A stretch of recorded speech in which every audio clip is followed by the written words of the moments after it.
অর্থাৎ স্পার্মটোজন এবং ওভাম, এই দুটি জিনিসের মধ্যে সে বিভক্ত ছিল। মায়ের বক্ষপিঞ্জর এবং পিতার পৃষ্ঠদেশ থেকে সবেগে নির্গত এক ফোঁটা পানি দিয়ে আমি আল্লাহ পাক তোমাকে সৃষ্টি করেছি। কোরআনে কারীম বলছে, হাল আতা আলাল ইনসানি হিনুম মিনাদ দাহরি লাম ইয়াকুন শাইআম মাযকুরা। মানুষের জীবনে কি এমন এক সময় এসেছিল না যখন সে উল্লেখযোগ্য বিষয় বস্তু হিসাবে পরিগণিত ছিল না? তোমার নাম ছিল না, পরিচয় ছিল না, কিছুই ছিল না, দুনিয়ার কেউ তোমাকে জানতো না, শুনতো না। আমি আল্লাহ পাক তোমাকে সৃষ্টি করেছি। তুমি কোত্থেকে এলে? কোরআনে কারীম থেকে তা জেনে নাও। আল্লাহ রাব্বুল আলামিন বলেন, ইন্না খালাকনাকুম মিন তুরাবিন সুম্মা মিন নুতফাতিন সুম্মা মিন আলাকাতিন সুম্মা মিন মুদগা। আমি রব্বুল আলামিন তোমাকে সৃষ্টি করেছি, মাটির উপাদান দিয়ে তৈরি করলাম। মা বাপের, পুরুষের স্পার্মটোজন আর মহিলাদের ওভাম দুটিতে মিলে মায়ের গর্ভের ভিতরে নাপাক পানি ফোঁটাকে জমাট রক্তে পরিণত করে দিলাম। এই জমাট রক্তকে গোশত বানালাম, কচি কচি হাড় দিয়ে একটা বডি, একটা স্ট্রাকচার তৈরি করলাম। তারপরে ফাকাসাউনাল ইযামা লাহমা, গোশত দিয়ে, রক দিয়ে, চামড়া দিয়ে সুন্দর করে ছাউনি দিয়া মায়ের গর্ভের ভিতরে আমি আল্লাহ রব্বুল আলামিন তোমাকে বানাইছি। মায়ের পেটের ভিতরে ফি কারারিন মাকিন, একটি সুরক্ষিত জায়গায় তোমাকে আমি রেখে দিলাম, যেখানে কোনো রোগ, কোন জার্ম যেখানে পৌঁছতে পারবে না, কোন অসুবিধা হবে না, এমন একটা জায়গায়, এমন একটা ইন্টেনসিভ কেয়ার ইউনিটের ভিতরে রেখেছি। সুবহানাল্লাহ, একটা ইন্টেনসিভ কেয়ার ইউনিট যেখানে কোন রকমের কোন জার্ম প্রবেশ করে বা করবার কোন ক্ষমতা নাই কারো। এমন একটা যে একটা প্যাকেট, সুন্দর একটা প্যাকেট, একটা কভারের মধ্যে তোমাকে তৈরি করা হলো মায়ের পেটের মধ্যে। তারপরে আজকে তুমি কুফরি করতেছো, আজকে আমাকে অস্বীকার করছো। ওই গর্ভের ভেতরে আমি ইচ্ছে করলে রক্তের পিণ্ডের আকারে মায়ের গর্ভ থেকে আবর্ষণ করে দিতে পারতাম, দুনিয়ার মুখ দেখতে পারতে না। মায়ের পেটের ভেতর থেকে মরা সন্তান হিসাবে বের করে দিতে পারতাম, বিকলাঙ্গ করে বের করে দিতে পারতাম, পঙ্গু করে বের করতে পারতাম, পারতেন না? আল্লাহ রাব্বুল আলামিন বলেন, কেমনে বানালাম?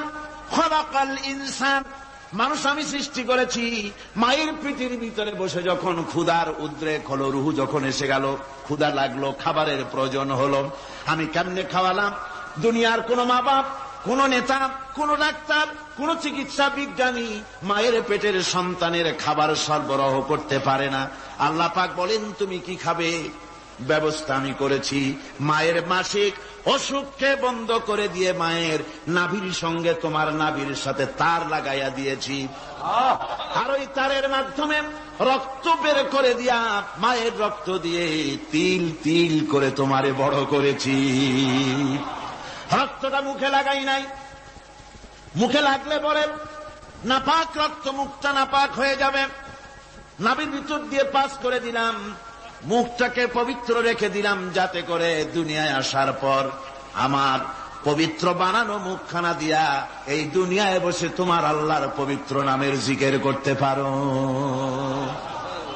এমন সুন্দর করে মায়ের পিঠের ভিতরে তৈরি করলাম, হাত দিলাম, পা দিলাম, সুন্দর করে বানালাম, এমন নিখুঁত করে বানালাম, তাকায়া দেখো নিজের দিকে, সুন্দর করে বানালাম। এরপরে কি করলাম? সুম্মা নুখরিজুকুম তিফলা, বাচ্চার আকারে মায়ের পেট থেকে আস্তে করে বের করে নিয়ে আসলাম। সুবহানাল্লাহ বিহামদিহি, আস্তে করে মায়ের পেট থেকে নিয়ে এসেছি পৃথিবীর বুকে। পৃথিবীতে যখন আসলে তখন তোমার অবস্থাটা কি ছিল? ক্ষুধার যন্ত্রণায় যদি মরেও যেতে, কান্দা ছাড়া ভাষা নাই। ভাষা আছে? কোন হুঁশ ছিল আমাদের? কোন জ্ঞান ছিল? আল্লাহ রাব্বুল আলামিন বলেন, আল্লাহু আখরাজাকুম মিন বুতুনি উম্মাহাতিকুম লা তা'লামুনা শাইআ। মায়ের গর্ভ থেকে এমন অবস্থায় বের করে এনেছি যখন তোমার কোনো হুঁশ নাই, জ্ঞান নাই, কথা বলতে পারো না, পায়খানার ভিতরে পড়ে থাকো, ট্যা ট্যা করে কান্দা ছাড়া পথ নাই, পানির পিপাসায় গলা শুকায় যায়, কান্দা ছাড়া পথ নাই, মনের তোমার মুখের কোনো ভাষা নাই কান্না ছাড়া। আমি তোমার এমন আল্লাহ, আমি তোমার এমন স্রষ্টা, আমি তোমার এমন রব, তোমার ভাষা নাই বলে মায়ের কলিজার ভেতরে আমি তোমার প্রতি এক দুর্বিনীত মহব্বত পয়দা করে দিয়েছি। তোমার কান্না তোমার মায়ের বুকের মধ্যে শেল বিঁধে যায়। তুমি যখন কাঁদো, কান্নার আওয়াজ যখন মায়ের কানে চলে যায়, হাজারো কাজ ফেলে মা দৌড়াইয়া বাচ্চারে কোলে নেয়। কি খাবে কেউ তৈরি করে না। আল্লাহ রাব্বুল আলামিন বলে, বান্দারে দুনিয়ায় আসার আগে তুমি কি খাবে, খাবারের বন্দোবস্ত আমি আল্লাহ করেছি, আমি এমন স্রষ্টা। তুমি দুনিয়া আসার 6 মাস আগে তোমার মায়ের বুকের ওপরে তোমার খাদ্য গরম করে আমি আল্লাহ রিজার্ভ করে রেখে দিয়েছি। সেই খাদ্য শুধু খাদ্য নয়, রোগের প্রতিষেধক, এটা ওষুধ। আজ বিজ্ঞানীরা, চিকিৎসা বিজ্ঞানীরা বলছেন মায়ের দুধ সন্তানের খাদ্যের, মায়ের দুধের চাইতে কোনো বিকল্প কিছুই নাই। সন্তান পৃথিবীতে এলে মায়ের প্রথম দুধটা, গ্রামে গঞ্জে অশিক্ষিত এলাকায় প্রথম দুধটা ফেলে দেয়, এটাকে মনে করে এটা খারাপ, এটা খাওয়াতে নাই, তাহলে ধনুষ্টঙ্কার হবে, হাবিজাবি কথা বলে। আল্লাহ দুধ বানাইছে বাচ্চার ধনুষ্টঙ্কার হওয়ার জন্য। মায়ের ওই প্রথম দুধটা হচ্ছে সন্তানের জন্য সমস্ত রোগের প্রতিষেধক। সে ছিল পেটের ভিতরে একটা কাভারের মধ্যে, ওখানে কোনো জার্ম ছিল না, কোন রোগ জীবাণু ছিল না। ও পৃথিবীতে এসেছে যেখানে অক্সিজেনের ভেতরে জার্ম রয়েছে, বাতাসের ভিতরে জার্ম রয়েছে, যার পরিবেশটা খারাপ হয়ে আছে, মানুষের শ্বাস প্রশ্বাসে নিঃশ্বাসে হাজারো রোগ জীবাণু ঘুরছে। এই রকমের একটা পৃথিবীতে এসেছে। আসার পরে কচি স্বাস্থ্য, কচি শরীর, কচি হার্ট, কচি লাংস, সেটাকে প্রতিরোধ করবে কি করে? সেজন্য আল্লাহ পাক মায়ের দুধের ভিতরে সমস্ত রোগের প্রতিষেধক দিয়ে দিয়েছেন। সুবহানাল্লাহ। আজকের বিজ্ঞানীরা তা স্বীকার করেছেন।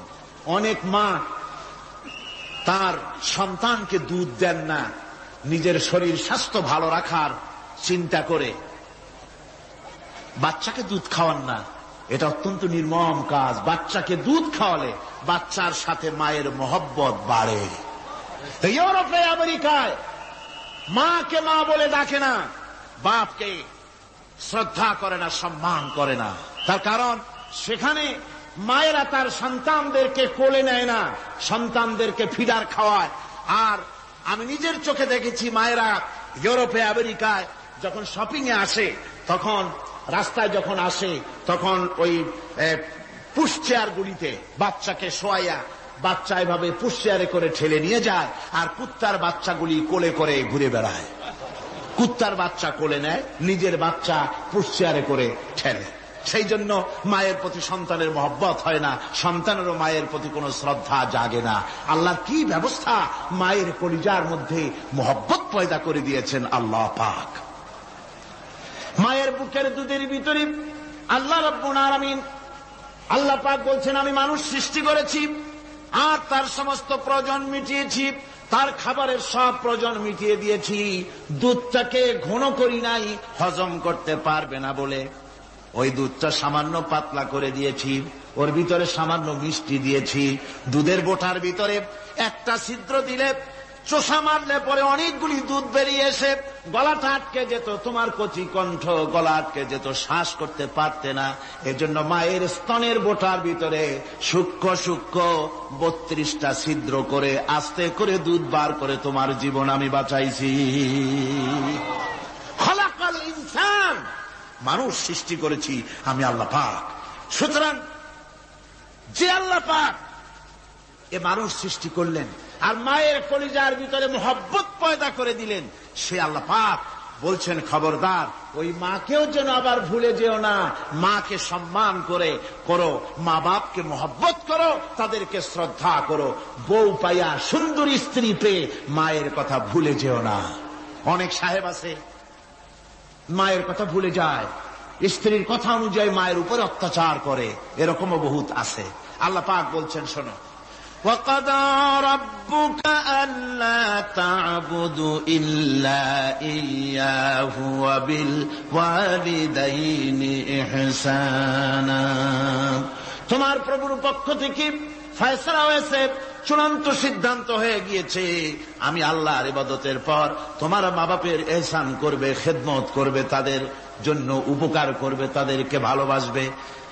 আল্লাহ রাব্বুল আলামিন বলেন মা বাপের সঙ্গে কেমনে কথা বলবে, তাদের সাথে কিভাবে আচরণ করবে, আল্লাহ তাও শিখিয়ে দিয়েছেন। আল্লাহ পাক বলেন, ওয়ালা তাকুল লাহুমা ওয়াকুল লাহুমা কাওলান কারীমা। মা বাপের সাথে সম্মানজনক কথা বলো। ওয়াকুল লাহুমা কাওলান কারীমা, সম্মানজনক কথা বলো। মাথায় ঝাঁকি দিয়ে রাগ করে চোখ মোটা করে কথা বলো না। তুমি সন্তান, তোমার জন্য সবচাইতে বড় পীর তোমার আব্বা, তোমার আম্মা, ঠিক কিনা কর? ছেলের জন্য, মেয়ের জন্য, সন্তানের জন্য সবচাইতে বড় পীর কে? বাপ মা। এটা ভালো করে মনে রাখতে হবে। আপনার মাওলানা সাহেবদের দোয়া, পীর সাহেবদের দোয়া কবুল হতেও পারে, নাও হতে পারে, 50-50 সম্ভাবনাও আছে, আবার সম্ভাবনা নাই। কিন্তু মা বাপের দোয়া কবুল হবে 100% সিউরিটি রয়েছে। রাসূলুল্লাহ বলেছেন 3 জনের দোয়া কবুল হবে, মুস্তাজাবুদ দাওয়াত। কয়জনের দোয়া কবুল হবে? আল্লাহ রাব্বুল আলামিনের হাবিব বলেন 3 জনের দোয়া কবুল হবে আল্লাহর দরবারে। তার মধ্যে একজন হলেন মাজলুম ব্যক্তি, যে ব্যক্তি অত্যাচারিত, যে ব্যক্তি মুসাফির, প্রবাসী, তার দোয়া কবুল হবে। আর মা বাপ